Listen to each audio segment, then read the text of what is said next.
Sunday morning. It is the Dadnarok Aftershow. This is Shaun. And this is Chris. And we are here once again to talk about the latest and greatest in TV and streaming. Going to see some trailers. We're going to discuss some news that happened over the week and discuss the third episode of Willow as well. Thanks for joining us. We are here each and every week. We do this kind of thing, the Dadnarok Aftershow. We're live each and every Sunday morning. Around 10 a.m. Eastern Standard Time. If we're having a good week, we're right on time. Yeah. If we missed a few shows, we needed to cram them in the morning. Usually it's about 10:30, but yeah, sometimes it might run a little late, but it'll happen before your football game. I guarantee you that. Exactly. Yeah. Well, anything new this week? I mean, there's some not a ton. I mean, I'm looking forward to Avatar coming out on Thursday. I got tickets. That's a big taking one. my son to see it. Some weird developments happened last night over dinner. I'm taking my mother-in-law with me as well, which is okay. I mean, it's something that I was shocked that there was tickets available, so that's going to be a good time. Good. And some brownie points with the mother-in-law. That's always good too. That's always good too. You and I were just talking a little bit before we hopped on here about A Christmas Story Christmas. We both enjoyed it. That's a Dadnarok recommend for the holiday season. Absolutely. And I was so trepidatious about this movie because I love, give you guys a glimpse of my Christmas morning. It actually starts Christmas Eve, 8 o'clock, TNT. Right. Christmas Story comes on. It runs till 8 o'clock the next day. I may only watch it fully through once or twice, but it's on. And this started with my family back when it was still on. It wasn't even on TNT yet. It was just VHS. Yeah. And we would watch it. Then TNT picked it up. So when I heard Peter Billingsley was coming back and he was going to make a sequel to when he's grown up with his kids, and then I also heard all the cast was coming back, I was like, okay, this could work. Yeah. But I was still scared. I was like, this is my childhood movie. And I didn't want them to screw up anything on it. That's what surprised me, like his childhood friends like Flick and the ones that got their tongue stuck on the flagpole outside. Flick, and Schwartz, Scott Farkas. Farkas came back. Yeah.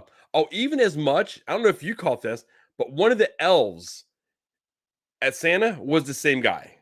I was wondering if all three of them, like the Santa and the two elves, I was like, they seem like they might be the same ones from the original one. At Higbee's. I was like, that was pretty cool. I mean, even the little bet, the triple dog dare, going down that big ramp sled thing. I'm like, what's going on here? Yeah, some references to the first one are a little too on the nose, like when he goes up in the attic and he sees the pink bunny outfit. Oh, I love that though. Yeah, there were some other references. Stuff. You had to, and there was other stuff like that was more subtle, like when like you said, the radiator breaks on the car, they break down, and the son's like, "Hey, can I come out and help?" And Peter Billingsley, Ralphie's like, "Oh no, we're not doing that." Yeah, overall, big recommend for A Christmas Story. And it pulled at the heartstrings too. When they were talking about his dad, and when his dad passed, and how they were going to continue Christmas on, and how he was trying to be a writer and he wasn't succeeding. And then when he just wrote, I mean, spoiler alert, guys, he writes this, basically he's trying to write an obituary for his dad, and he just can't, because he can't sum up his dad in basically a paragraph in 4 sentences. And it just, when he throws away his manuscript and he just types about his dad and he writes a story about his dad, it winds up in the paper. And that was something that was too, that I didn't catch immediately until I watched all the credits, because I like the side-by-side pictures of the credits of old pictures and new pictures. And I didn't catch it, but when he pulls the newspaper out of the mailbox, it's the same like he's pulling out the Red Rider, the Little Orphan Andy decoder pen when he gets it when he's younger. Oh, that's funny. I didn't notice that either. That's funny. So they pull that side-by-side picture out there, and then he opens it up. So in the original, he's running in the house. Now he's got to go in the bathroom for his privacy to go ahead and decode to be sure to drink your Ovaltine. Right. A crummy commercial.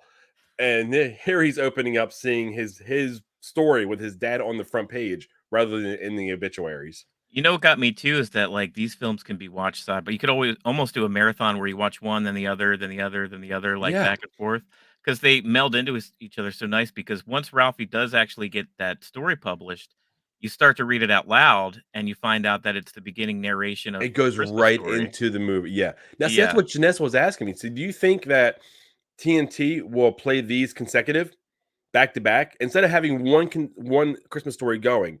I told her not for the foreseeable future. I don't see them doing it. 'Cause I don't know how well this was received. That and rights issues, because this is firmly an HBO Max, Warner Brothers. Yeah. They would have to strike some kind of deal with Turner Networks to get that done. Yeah, so I can maybe see that in the future point at some point, but right now I don't foresee this one Well, actually I coming don't to know. fruition. Is TBS and TNT, are they owned by the Discovery conglomerate? You know, because that's all one company now. I don't know. We're getting off into the weeds here. I have no idea, honestly.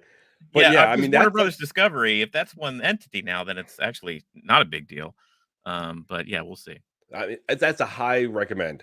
That is Yeah, a high if you enjoy the first one, even if you're one of those people that want to be a Scrooge and don't so much enjoy it, but you've seen it, yeah, I think you can appreciate this yeah. for what it is. And it's still set in the past. It's only like it's like 20, 25 years or something like that from when we met him the first time. So it's Right. still everything is still played in the past for for Yeah, us. I So think it takes place in the 70s. Yeah, yeah, so they didn't try to modernize it, right. which worked really good for it. Yeah, Christmas Story Christmas, definitely check that out, HBO Max.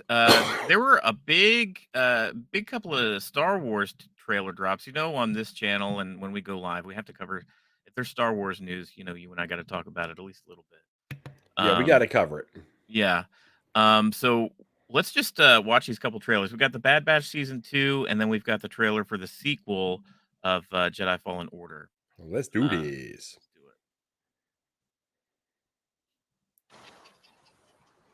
I mean, first of all, it looks beautiful. Go, go, go, go, go, go! We went over the plan 5 times. I got the package, didn't I? We need a pickup. Hang on. Grab the light.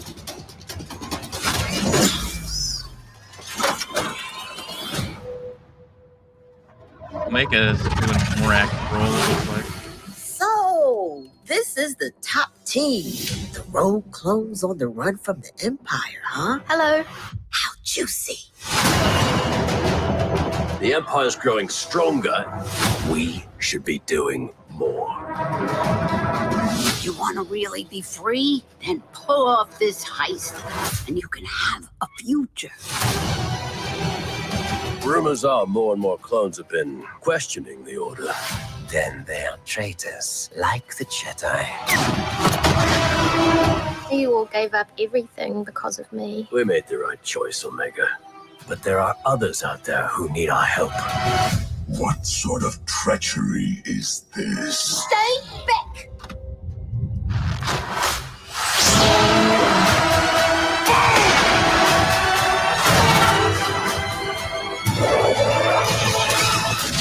We are not the enemy. The Empire seeks to establish peace and order throughout the galaxy. Peace. Peace was never an option. We're soldiers. We do what needs to be done. Move. You know what makes us different? We make our own choices.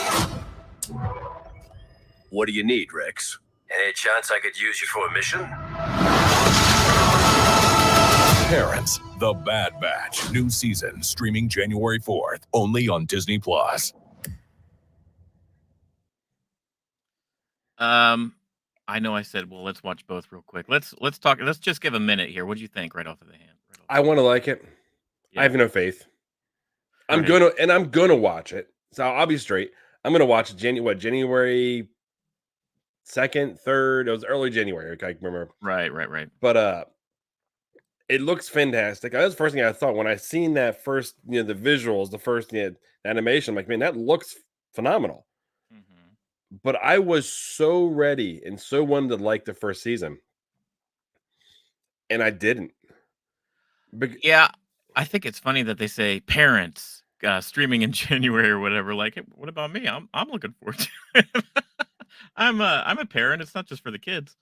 They're saying like, parents, be sure to show your kids. I don't know. It's weird to me. But I get what you're saying. For me, the first season did enough to kind of like recalibrate my expectations of what the show is. I think because it stemmed from the Clone Wars cartoon, there were such like high expectations like this. Oh, well, this is a direct sequel to the Clone Wars, and it's going to have and very that's why important my stuff in it. expectations were so high. Yeah, and that I don't think this is like a spin-off where I think it does enough. I think the characters are interesting. There's a few things like we got to see like the fate of Camino. I thought that was really interesting. We got to see Boba Fett has pretty much like a perfect clone sister that's out there. I don't know what her fate's going to be.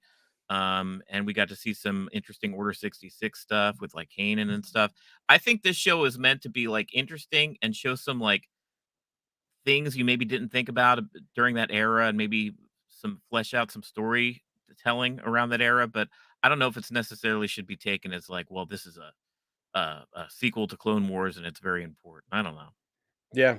I mean, like I said, I like the idea of having rogue clones. I like the idea of they were able to pull out their inhibitor chip. I Yeah. like all the ideas behind it. Mhm. I just don't know if it's landing. Well, with at least with me, it's not. And uh, like I said, it's a Star Wars property. I'm gonna Right. watch the Star Wars. I'm Right. gonna watch it. I'm gonna take it in. I'm gonna. Hopefully, I'm wrong. Hopefully, this one here is much better than the first season. Yeah. Sometimes as shows develop, they really find their footing and they get better and better. So we'll see what happens. Yeah, and there were some highlights you were saying to the first season. So Yeah. hopefully they can build on that with this second one here.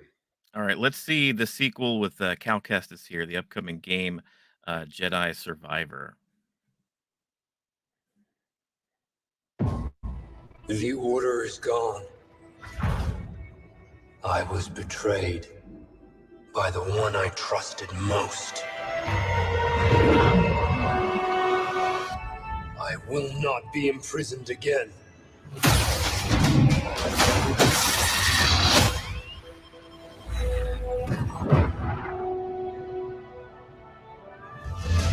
I hear you've been busy making yourself the Empire's most wanted.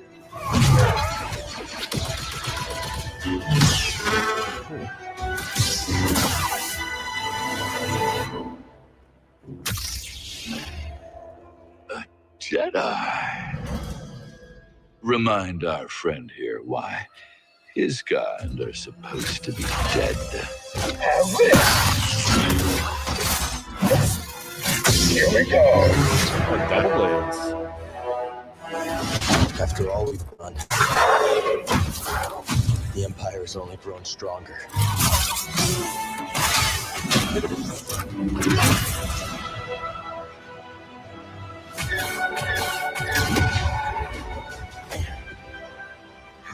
Nice boat. Part of the junket. The Jedi is a threat. Not now that we have this. As long as we fight.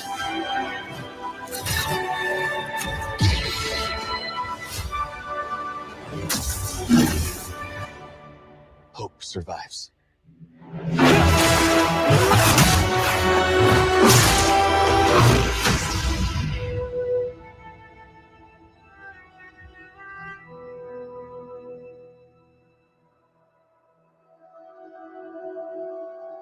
Pre-order Okay. now. It comes out in March.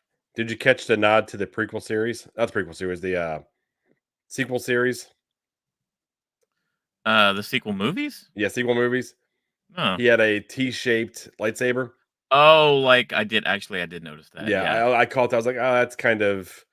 Well, actually, I like that because it's a different fighting style. I mean, we're used to the dual wielding. We're used to like the Darth Maul style. We're used to the single wielding, and to add kind of more of like a broadsword fighting style, I kind of like that. Oh yeah, I mean, I didn't think anything negative about it. I was like, it just caught my eye. I'm like, Mhm. that's cool. The double lightsaber idea was cool. The story, I mean, There's not setting much this up. story there. They're setting this up to actually bring him into live action. There's no way they're not. I feel like, I mean, if they don't, that's such a missed opportunity because that actor's a good actor. That character is a cool character, and to not for him to not even at least just be a cameo somewhere in something. Yeah, Like and the I'd love fact to that see he's it. learning without an actual Jedi to teach him. Right. So it's got to be strong with him. He's got to be strong with the Force. Metachlorians Right. must be through the roof. I noticed that they grizzled him up a little bit. He was giving me Dash Rendar vibes. Shadow of the Empire, the old school one, the redheaded guy with the scruff on his face, kind of was looking like that. But yeah, I mean, cool trailer. It showed a lot of cool like gameplay mechanics and stuff. it's funny with these video game trailers, you have to get a little bit of both. Like you have to see the game, see the story. Sometimes it's a mix where it's one more than the other. That was a nice mix, and the fact that it's coming out in March, so we're getting the first quarter 2023. That's exciting. Yeah, I thought it was cool in the trailer where he stopped the bolts. Yeah, from the actual stormtroopers. yeah. I was like, I mean, that was reminiscent of Kylo Ren. Right. So I mean, we've seen a few things that they're pulling from the sequel trilogy, which is I don't know if it's good or bad, but it played out in this trailer pretty well. And I think they're dealing with something pretty important with the overall like storytelling of this era and stuff that Mandalorian kind of touched upon. Like I think the Emperor has some sort of initiative during this era to really it goes beyond, just killing all the Jedi. I think he's trying to find young Force users, like people that are, being born and like young kids that have the Force. Yeah. I don't know if it's to extinguish them per se, or if it's like to teach them the dark side of the Force, or like Maybe there's to try to replace Vader. replace Vader, or does it have something to do with like his cloning technology? Is he using like midichlorians from them to help perfect his cloning? Like there's the fact that he went after the Empire itself was going after Grogu, during I think that's all Yeah. connected. Oh yeah, no, I agree. So yeah, I think it's interesting the overall story arc that there's a hero out there, kind of this rogue Jedi that can't call himself a Jedi, that's aware of this effort and is like combating against it and kind of acting like a lone wolf out there. That's pretty cool. Yeah, and he's making himself a target, which is fun as well because Yeah. you have everyone coming after him. So you have any type of inquisitor, Yeah. anything. I mean, eventually, he's gonna have to go toe to toe with Vader. Well, he meets Vader in the first one, and I loved how they did this because you don't fight Vader. Vader's a force of nature at the end of that game. Like you're just running from You're Vader. surviving Vader. Yeah. So you're right. Eventually, and what does that say? That means that Vader knows that this kid exists now. Like he's a known quantity. So Yeah. he's going to be on Vader's radar going forward. So how does this kid like escape? But what we learned as well from Obi-Wan is Vader was still obsessed with Obi-Wan. True. Yeah, during this era. So he can be blinded by what's happening with Cal because he's focused on Obi-Wan. Yeah, that's true too. But the fact that Vader can show up in this game, I mean, that's got to be the end of the series. That's got to be Cal Kestis' swan song, as he thinks he's grown more powerful enough to stand toe to toe with Vader. Yeah, see, that would be a good ending if like that he's gonna like die by Vader's hand, but maybe he distracts Vader long enough for some other people to get away or something. yeah. Vader takes him out, and that would, I mean, I don't want to see the character end already, but that would be the swan song of the character because we don't see him beyond the games. We don't know how far his character is going to go. Right. So if you're going to give him a fitting ending, this would be a fitting ending. Yeah, he can't just get like shot by a stormtrooper or something in the back. Yeah, just go out like a punk, like Boba Fett. Han Solo hits your backpack and you go into the Sarlacc pit. So I mean, I don't have anything to play this on. The first one, what I wound up doing is I watched someone on YouTube, and they cut it into clips, like 30-minute clips, and I just sat down and I watched like a TV show, and I watched them play through the game. I enjoyed it. I would like to play it, but I'm not dropping $600 on a PlayStation 5 or whatever it is on an Xbox. You could anyway, even if you wanted. Good luck finding them. All right. So I mean, right I'm now, probably gonna do the same thing where I catch somebody who actually has a proper setup, play this thing in 4K, 60 hertz, so I can just watch along, see the story. Just enjoy watching along with them. Yeah, because I mean, I don't know. There's not very many games anymore that captivate me enough to sit down and play through. Because that's a long commitment to play through these games, and I barely have enough of a commitment to be able to sit down with you doing this. I know we're down to one episode a week here. I know. Okay, well, a couple of cool trailers. Anything big Star Wars related, we got to talk about it on this show. There were some other news going on in the Hollywood stuff that was reported this week. Well, while we're talking about Star Wars, I guess it's pertinent to talk about Disney Plus. They changed up their pricing structure a bit, and they added an ad-supported tier that's available now. You heard about this, right? Oh yeah, this was coming a mile away. I mean, all of them are going back to the old, adding ads, adding, your commercials back into it, kind of almost going back to the old TV model. Right. And it's like, I can't. If I'm streaming something, if I'm streaming Apple TV, if I'm streaming, Disney Plus, Netflix, you name the streamer, I'm not adding ads to it. Yeah. I just can't anymore. Like we are recently new to Discovery Plus. And we just put it on and let it go. And when it cuts out, where it goes commercial, cuts back, it's like it is so nice. I love it so much. It's like, without getting any diving into the political realm here, but there's a period of time on our television, if you have Spectrum or any of your big box cable services, where you get bombarded with political commercials to the point where I can't take it anymore. I know we just went through the midterm season. I'm sure it was just I've been streaming. I don't watch commercials, so I was not a part of that. But yeah, I understand that you're inundated with political ads. I still have Hulu Plus live because I'm a big soccer fan. I want to watch the World Cup. Once the World Cup's over, we may be cutting it out.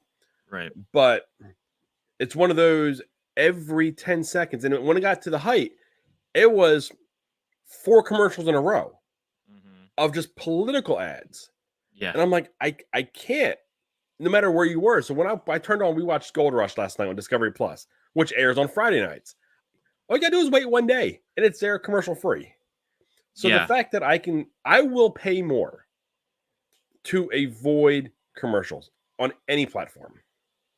I'm with you. I'm of the same opinion. I know a lot of people didn't like the fact that their commercial, that their ad-supported tier is actually now the same price as what their introductory price was. It's that $8 figure, which, so people have had Disney Plus, and Disney Plus is, let's face it, it's become a staple now. If you're streaming anything, you pretty much have Netflix and you have Disney Plus, and those might be the only 2 that you have, right? Yeah. And so like over the last how long has it been out? 2-3 years almost at this point, right? We're beyond that because with Disney Plus, I bought the buy 3 years, get 2 years free. Yeah. And I'm beyond now that initial okay. Deal. So people have been paying that $8 price tag, since the inception. And I can understand if you're upset that that's going up now, if you want to avoid commercials. But let's look at that $8 price tag. What are you getting for $8? That price tag was pretty cheap compared to what you get. Not only did you get all that content, but you got it in 4K HDR, which you can't. It's hard to even buy. And they added Dolby Atmos. They added the that new widescreen thing for the Marvel movies, whatever it was. I can't remember exactly what they called it. So there's a lot that they added. So if you thought you were only going to pay that for the entirety of your time with Disney Plus, you were kind of fooling yourself, really. Yeah, let's do some comparison because it's like Disney Plus, no ads, 4K HDR, tons of content. You're going to end up paying, I think, $11 going forward. My Netflix, same stats, 4K HDR, tons of content, no ads. I'm paying $20 a month. So you're pretty much paying double for your Netflix than you are with Disney Plus. Now, granted, Netflix has probably more content, but then at the same time, it's like, they also have a lot of more content doesn't equal good content. Exactly. Yeah. The quality that ends up on Disney Plus typically is a bit more than just the randomness that they throw up on Netflix. Yeah, every now and then you get a gem. You get your Witchers. You get Wednesday, right? Which was phenomenal.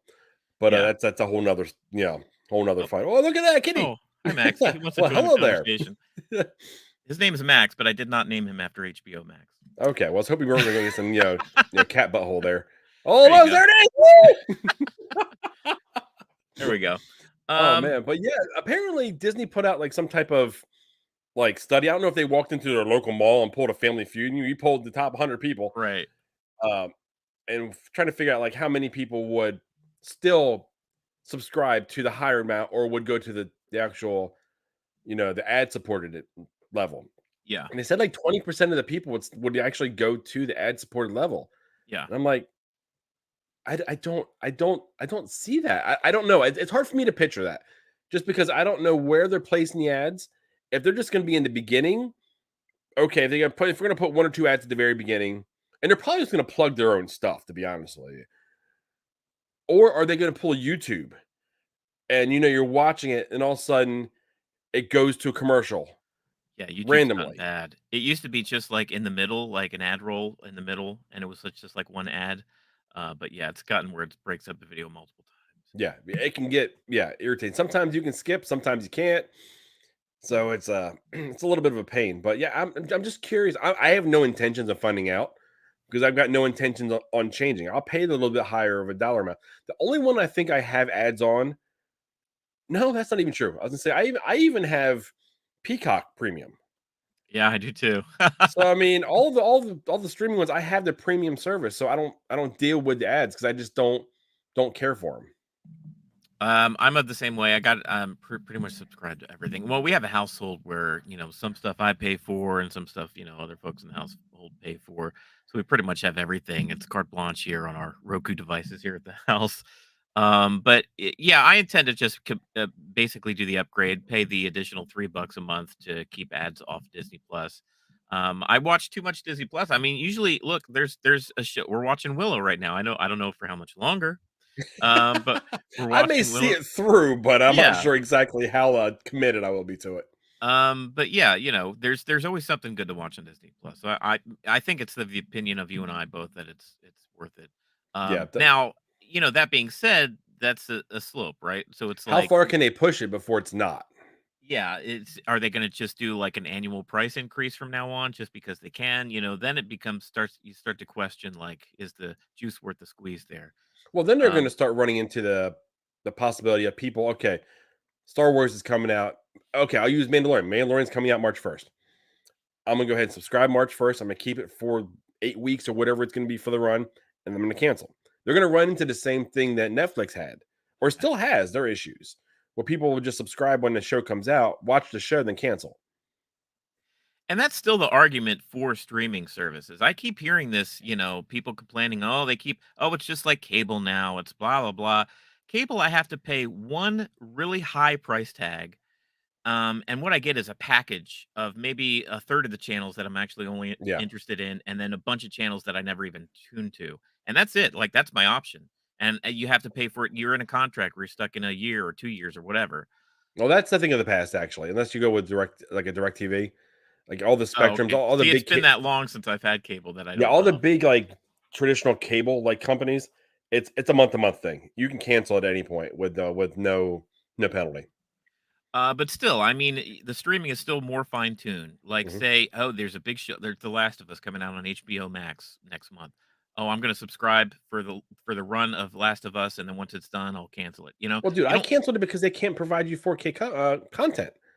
They're still not providing 4K content. A lot of these actual providers. I get better picture on my TV streaming it because it's clear. It sounds better. Everything is Oh, you better. mean the actual cable providers and stuff? Yes, the cable Yeah, provider right. Yeah, a because lot of this stuff, their like box and everything isn't capable. the Olympics and stuff, I think that was available. Like a lot of sports stuff, even if it's shot in 4K, the only way you can really watch it in 4K if you have like Fubo or like YouTube TV stuff that like specifically says, "Hey, we're broadcasting this in 4K." Yeah.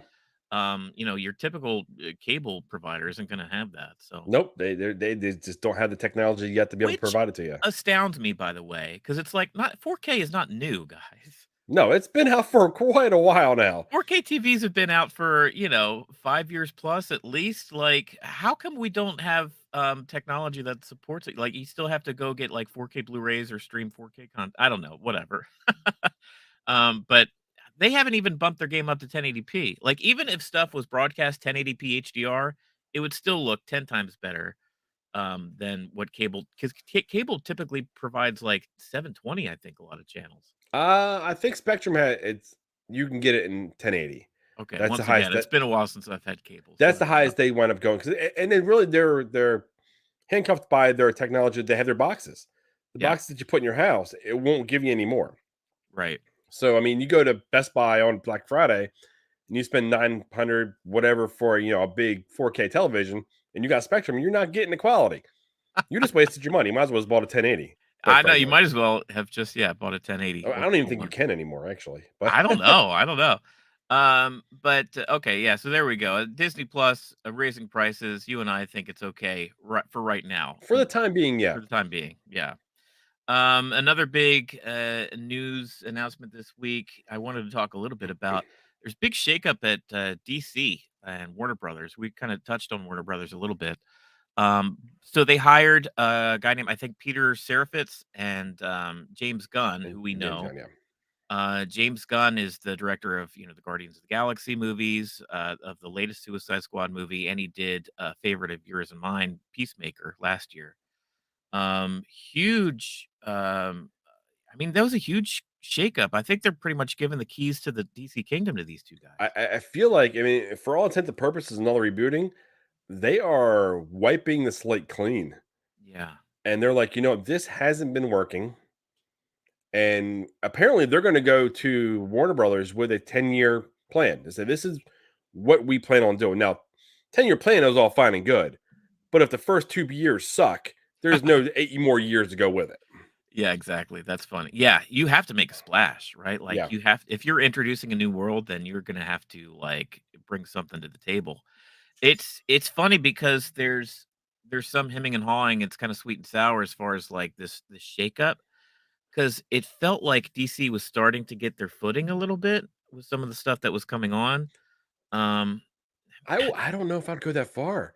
I don't feel like know. I was excited, but then like Black Adam was kind of flopped, and I didn't even see it. I didn't see I it mean, it's either. coming on HBO Max here shortly.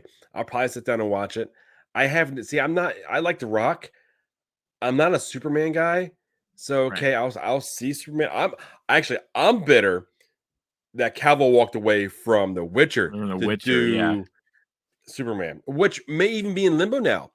Right. The word is out that he may not even be forwarding, because they said he shot an actual cameo for Black Adam. But also for the Flash, and they were going to put that in Oh. post scene as well. And who now knows that's about been that scrapped. movie. Yeah. Well, they shot that entire Batgirl movie, which is just scrapped. Like that thing was done, and they're just Yeah. like, no, we're not going to release this. The Flash movie, it was pretty, like maybe 80% done. They probably had some reshoots to do, but that was mostly done. That's been in a can for a while. Yeah. But because of Ezra Miller, and I think that movie would have been out already if not for those companies. Oh yeah, if it wasn't for the mess that Ezra Miller kind of stepped in, Yeah. absolutely. I mean, he put a Which just kills me because it would have been the return of a Michael Keaton Batman, and that's for like the early '90s era Tim Burton Batman movies. Feel about what they will, but just to see old Michael Keaton suit up again and play Bruce Wayne again, I would have loved to see that movie. There just for was. that. Did you hear the most recent rumor with Keaton though? What's that? That the actual producers and directors of the Batgirl movie, they said they wanted to do a Batman Beyond, and they wanted it to be Keaton in it as well. Yeah, right. And apparently that's been pulled off the table too. See, that's what hurts because I feel like that has a lot of potential. But here's the thing, though. I don't know what this is going to end up looking like. Because there was some success with like Gal Gadot's Wonder Woman. Wonder Woman 1984 sucked. I think everybody feels that way. Terrible. But everybody kind of like feels good about her in that role. I don't know if she would want to come back without Patty Jenkins. That was kind of, That's a whole nother story. Patty Jenkins' ship is sinking. I know that's a tough one. That's a tough one. Because Ever since Wonder Woman 1984. Yeah, because didn't she have like it was well, I mean, we had the Rogue One movie, Rogue Squadron movie, which has been completely tabled. Cleopatra, that was the other one that I think that one's gone of hers. Now Wonder Woman 3 is now essentially gone. So she has lost 3 essential blockbuster movies within probably an 18-month period of time. Yeah, that's because she was riding high because she helped, get that first Wonder Woman movie out. She directed it, and I think she might have had a hand in writing it too. That was pretty much a hit. I mean, everybody can look fondly back on that first Wonder Woman movie and call that a good movie. And from there, it was announced, right? They even shot a trailer. Like Disney made this little trailer with her hopping in a fighter jet and how excited she was to join on board and tell almost like a fighter jet story in the Star Wars universe. Kind of Top Gun in space, right? Yeah. And that was exciting. Like, oh hell yeah, I can get behind a Rogue Squadron movie. Let's do that. And that just like was canceled. Yeah. but it was canceled after the flop that was Wonder Woman 1984. Yes, it Nobody was liked too. that movie. Yeah. And since then, like she brought a draft to Warner Brothers, of Wonder Woman 3. They didn't like it, told her to go, give her some notes and try again. And she was like, nah, I'm not doing it. Yeah, I mean, if you can't take constructive criticism for one, that says something. I mean, you have to be able to work within the bounds of the people that are going to be giving you the money to do that. And if your movie was so bad, the second one, you really have to be open to it. There were so many problematic things with that second movie. I want to give Patty Jenkins the benefit of the doubt because I think she is talented, and the stuff even before all the superhero movies, like she's there's no doubt she's a talented director, but I don't know. Maybe this isn't a great fit for her as far as the big superhero blockbuster movies. But how's that explain Cleopatra?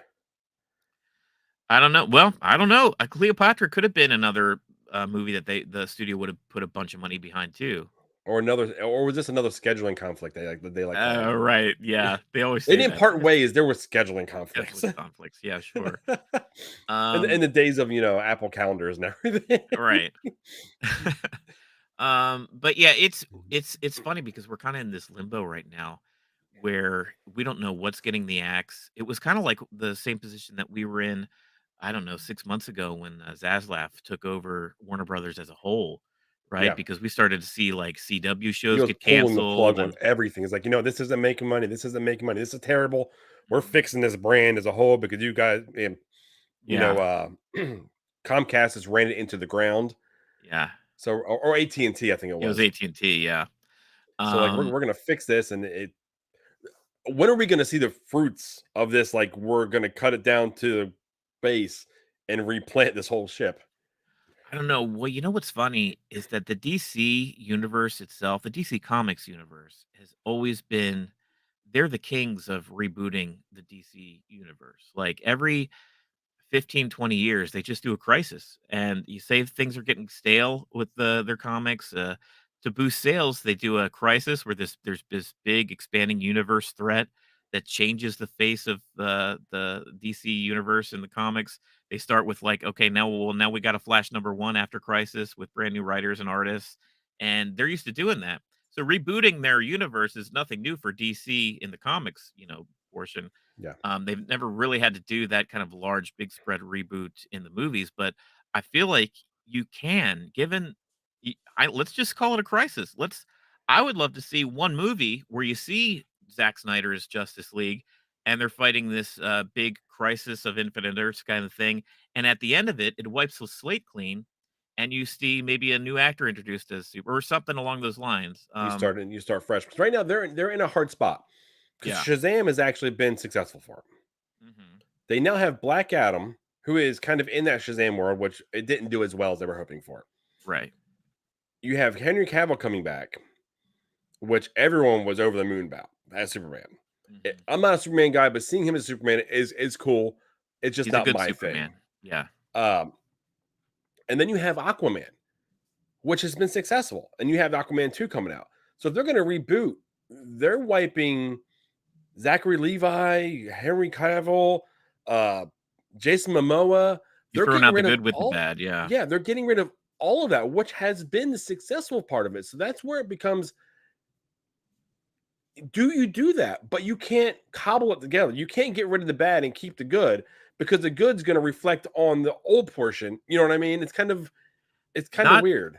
Not to mention the even bigger success that they've had with some of the standalone things that aren't connected, like Joker. That's where they thrive, though. Yeah, like Joker and the Batman. Thriving. Yeah, that's where it's been thriving, and it sounds like they're going in a direction where they're going to try to have a connected universe again. And I'm not sure if that's. I'm even the original. I think wasn't the original one of Harley Quinn, Birds of Prey. That was actually successful. Mm-hmm. Yeah. So I mean, they've had their standalone ones have done well. It's just when they start to try to put it all together, they have to stop looking at Marvel and Disney. Right. They need to look away from what they're doing because they're not able to duplicate. They've been trying to duplicate it for a decade now, and it just hasn't worked. So they got to find their own model and go with their own thing. And like you were saying, pick a comic, pick a direct one, and pick there's one, you showed me. I don't remember that. Oh, Kingdom Come. Kingdom Come. Yeah. Just put out a 3-movie set of Kingdom Come. Yeah. Be very transparent about this is what we're doing. Right. We're going to use the comic. We're going to stick to it, not completely, but enough to be able to translate it to the theater, to the movie screen. And this is what you're getting. So when DC fans go into the theater, they know what they're getting. They're going to enjoy what they're getting. They're going to get that would reap box office money, and success. Don't try to fix what's really not broken. The process of their comics have been working for many moons. Yeah. So use that. What Marvel's done is they use their comics as, source material and change things. They've done their own thing, and it's worked for them. Marvel and the Marvel Studios and the Marvel movies had the advantage of starting with pretty much a fresh slate. Like, they had the Spider-Man movies that had some success. They had, like, the Blade movies that had some success. But, like, they didn't have a bunch of the characters out there. They were able to start anew. Like, with Iron Man, let's just start a brand new thing. Yeah. And they were able to roll with that. And it garnered a lot of success. The DC universe is just too messy out there. Because not only did they have, the Justice League movies and all the different Batman movies and all the different stuff, but all the, like, the TV stuff. So it's like, the Flash is a popular character on the TV, and the Green Arrow and all that stuff was so different. Marvel didn't have any TV shows. It's not like you could tune into the Captain America show on ABC or whatever. Like, that came after the fact. Like, Agents of S.H.I.E.L.D. and stuff was after they started that whole train. So they had that advantage, and now I don't know. It's going to be interesting to see how James Gunn and Peter Serafin's because this is a tough. This is a tough. They're inheriting something that's kind of messy. Yeah. Will James Gunn bring more levity and more color to the DC world? I hope he does. But kind of like a Guardians type, like, color and levity. Could he bring that? Or even Peacemaker, for that matter. Yeah. Well, here's what I like about Peacemaker. Peacemaker, it's funny because Peacemaker has a tone of still being like the dark kind of Snyder universe, because, like, people get capped in the head, and it's an R-rated show. Yeah, it's like an R-rated show for sure. Very easily, yeah. In that tone. But also there's, like, this levity. There's a lot of, like, really funny humor, and there's a lot of heart. Like, and he brings that same kind of humor and heart. It's like the Guardians is like the glossier version of Peacemaker. You know what I mean? Yep. It's like a glossier PG version of that same kind of funny, heartfelt kind of stuff. So I would like him to bring that tone and that attitude towards DC properties. I personally, I've had my fill of the dark, dreary Snyderverse. I'm kind of done with that. I feel like Batman belongs in a darker type setup. But when you start mixing in other characters, it doesn't need to stay in Batman's dark type universe. I mean, Batman can have his time where he's away and he's in the Batcave or he's in the mansion or whatever it is, and it's dark. But when he starts interacting with others, you need to add the other feels with it. I definitely don't want to return to the campy Batman, the George Clooney era Batman. No thanks. I was going to say, are we going to get colors returned back to Batman? Freeze. Oh my gosh, no. We've done that already. That's its own thing. We don't need to do that again. Yeah, they hold a special spot in my heart. Those ones there. The campy ones, the Jim Carrey Riddlers. And what do you guys think? Leave us, if you're live, we are live here. Leave a comment. Tell us what you think. What direction are the DC movies going to go with this new leadership? What shakeups? Who's going to stay? Who's going to go? Are we going to see Henry Cavill Superman again? Are we going to see Gal Gadot as Wonder Woman again? We may not. I don't think so. Yeah. So let us know what you think in the comments. And I don't know. We'll move on from there. You and I watched Willow. We have one last thing here to watch, and it's we watched this week's episode of Willow. Yeah. And let's go ahead and watch the clip, and then we will talk about it.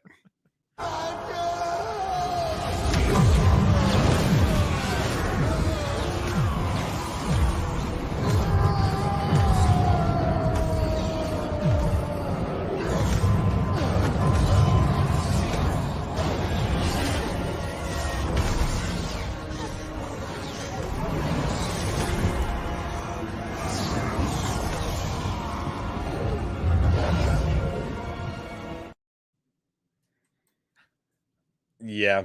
What's happening in that clip? Explain it. he was using the little bit of magic I guess he had left. I would never think I would hear Frodo say to Gandalf, "Don't use up all your magic." But we pretty much heard one of Willow's buddies say, "Hey, don't use your magic on me. Let me die."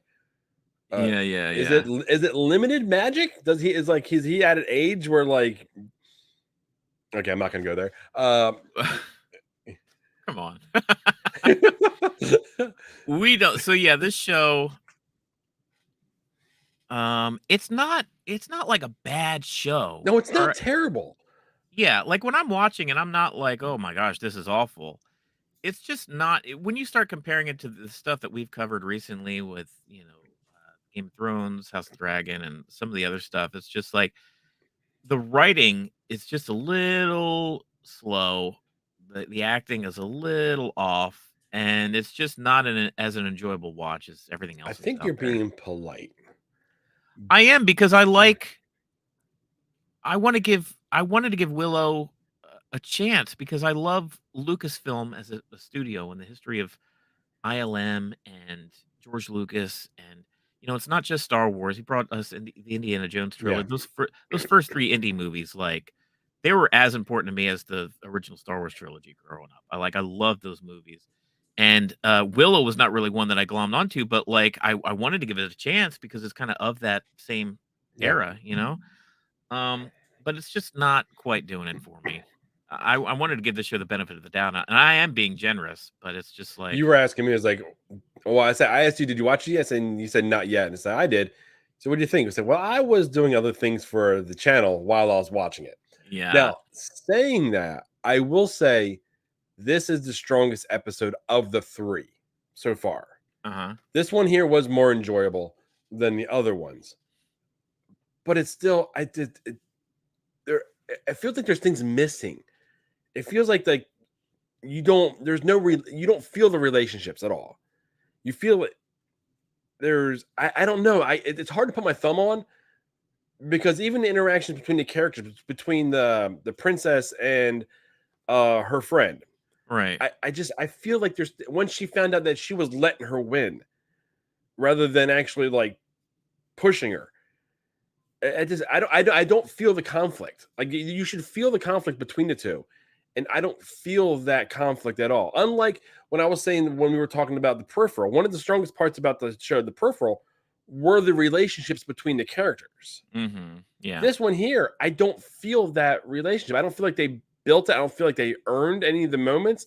Like when Willow's buddy, I'm assuming he dies at the end of the episode. I didn't feel nothing for that. I don't feel like they earned that for me to feel anything.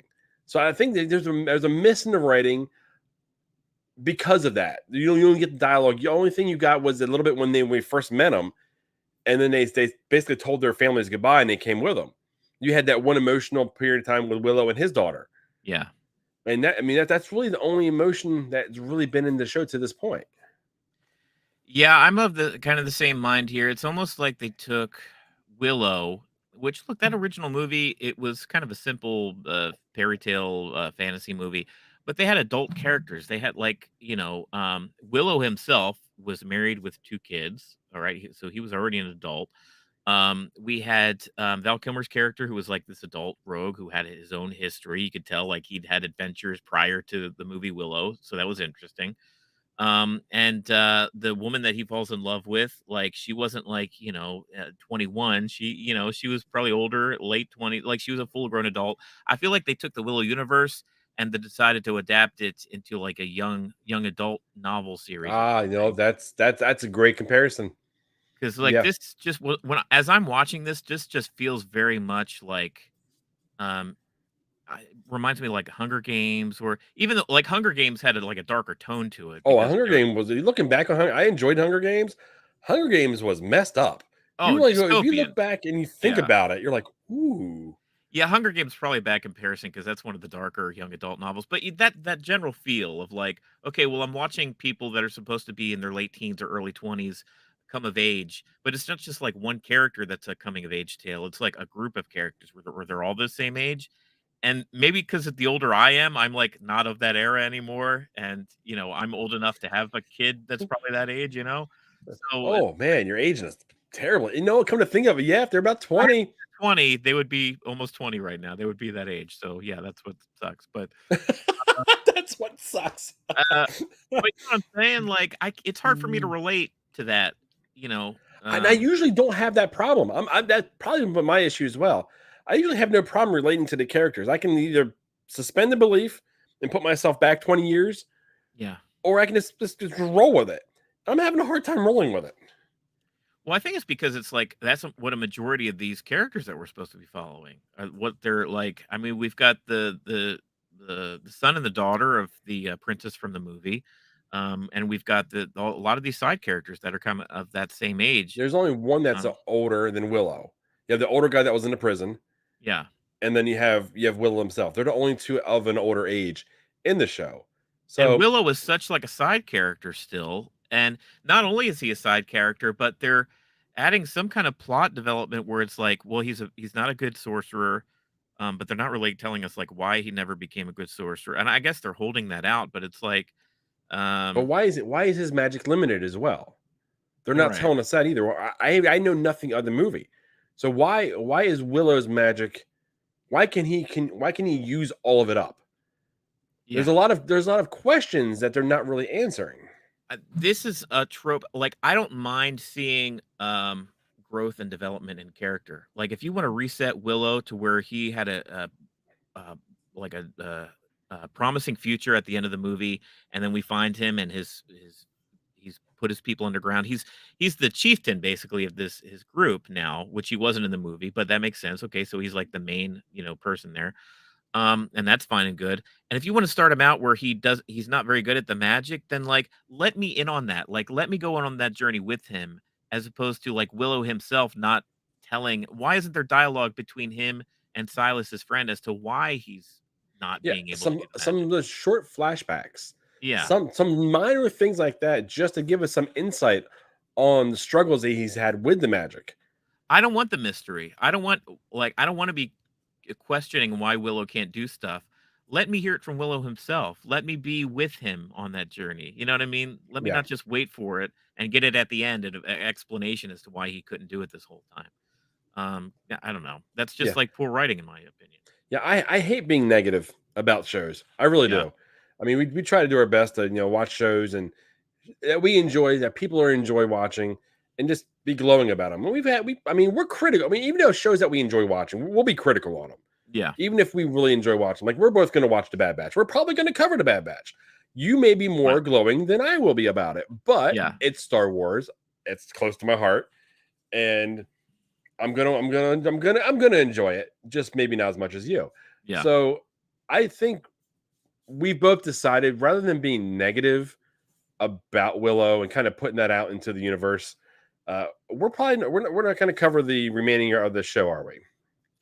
No, probably not. Plus, it's a timing thing. I mean, you and I, we're heading into the holidays here. Next Sunday is going to be 18th, and the following Sunday is going to be the 25th, Christmas Day. So you and I, we may drop some notes here in the actual, stay tuned on our, news feed, or, the stories that we put out on the actual YouTube channel. We'll let you know what our schedule looks like here in the next couple of weeks. But yeah, as far as Willow goes, you and I probably won't be covering the remainder of the series. Yeah. Now I have tickets to go see Avatar, so you may see a YouTube short or something up there. Just a quick reaction of my my thoughts on Avatar. I'm pumped for it. I can't wait. So that's kind of our holiday plans. We have Last of Us starting in January. We have I just said the Bad Batch starting in January. Stuff coming in January, yeah. March 1st we have the season 3 of The Mandalorian. So we have things coming. March, we're getting both The Mandalorian and the new Cal Kestis adventure in the video games. Like, that's a lot of Star Wars stories. Yeah, they're giving us quite a bit. Well, then we're also getting what's his name? Mando, the actor. Pedro Pascal. Yeah, Pascal, and The Last of Us and Mando, and they're going to overlap. So we're going to be getting our fill of him. Yeah, he's going to own the first quarter 2023 for sure. So there's a lot of fun things coming. Like I said, rather than just harping on things that we really don't like, but which we don't like doing, we're going to go ahead and go into the holiday season kind of cheerful. We may pop if a big trailer drops. Yeah, you will see us. We'll carve out a little bit of time to do a little bit of reaction to something that came up. But I think really that's about what we got for the year. What do you think? Yep. Stay tuned to the channel. Be sure to subscribe to us if you haven't already to keep informed on the future. You know, we're heading into a brand new year here. 2023 is going to be a big year for movies and TV. There's a lot of good stuff that's coming out. It's good. It's going to be fun. Yeah. So stay tuned for that. But beyond that, we'll see you. We'll see you when. January something. No, I was giving you our ending catchphrase. Oh, I botched it. Well, I guess we'll see you after the show. Yeah, so until then, we'll see you after the show. Bye.